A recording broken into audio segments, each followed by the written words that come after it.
warahmatullahi wabarakatuh. Perkenalkan saya Salsabila Yuan Istiqomah dengan NIM 1261022021191 dari HKI 4E. Di sini saya akan membuat video untuk memenuhi tugas UAS mata kuliah studi KHI dan KHES dengan dosen pengampu Ibu Husnul Mufidati MPDI. Dalam video ini saya akan menganalisis pasal KHI buku 2 Hukum Kewarisan bab 2 Ahli Waris pasal 173.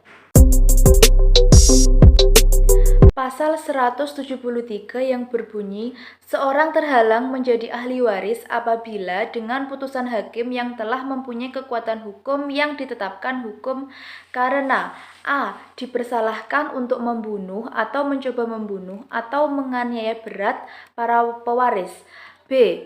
dipersalahkan secara memfitnah telah mengajukan pengaduan bahwa pewaris telah melakukan kejahatan yang diancam dengan hukuman 5 tahun penjara atau hukuman yang lebih berat.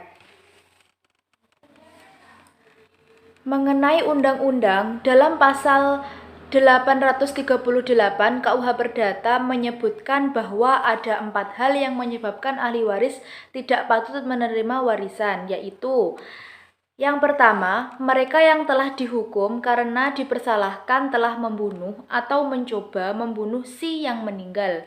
Yang kedua, mereka dengan putusan hakim pernah dipersalahkan karena secara fitnah telah mengajukan pengaduan terhadap si yang meninggal.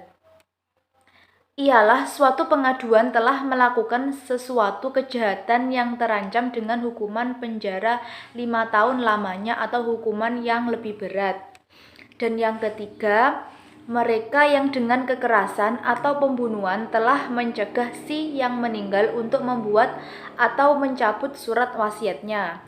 Dan yang terakhir, yang keempat adalah mereka yang telah menggelapkan, merusak, atau memalsukan surat wasiat si yang meninggal. Mengenai keputusan pengadilan, dalam peradilan ini berpedoman pada KHI pasal 173 tersebut. Sebagaimana firman Allah Subhanahu wa ta'ala dalam Quran surat Al-Isra ayat 33 sebagai berikut. Yang artinya, dan janganlah kamu membunuh jiwa yang diharamkan Allah atau membunuhnya, melainkan dengan sesuatu alasan yang benar. Dan barang siapa dibunuh secara zolim, maka sesungguhnya kami telah memberi kekuasaan kepada ahli warisnya. Tetapi janganlah ahli waris itu melampaui batas dalam membunuh. Sesungguhnya ia adalah orang yang mendapat pertolongan. Menurut ulama fikih, para ahli hukum Islam sepakat bahwa tindakan pembunuhan yang dilakukan oleh ahli waris terhadap pewarisnya pada prinsipnya menjadi penghalang baginya untuk mewarisi harta warisan pewaris yang dibunuhnya. Seperti yang dijelaskan dalam Bulughul Maram bahwa Nabi Muhammad SAW bersabda dari Ammar ibnu Syu'aib dari ayahnya dari kakeknya bahwa Rasulullah SAW bersabda, pembunuh tidak mendapatkan warisan apapun dari yang dibunuh.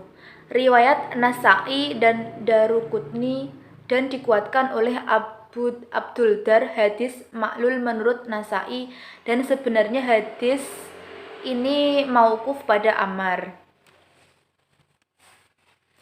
Dalam masyarakat, khususnya di sekitar tempat tinggal saya, bahwa kasus ini jarang saya temukan di daerah tempat saya tinggal. Masalah yang seperti ini terkadang itu disebabkan karena kecemburuan sosial antar keluarga, terjadinya miskomunikasi, atau bahkan terjadinya kesalahpahaman antar keluarga. Melihat dari berbagai sudut pandang, Mengenai pasal 173 yang telah saya sebutkan tadi, dapat disimpulkan bahwa 5 pisau analisis ini memberikan pendapat yang serupa, bahwa orang yang telah membunuh, menganiaya, memfitnah, dan lain-lain sebagainya, maka terputuslah menjadi ahli waris.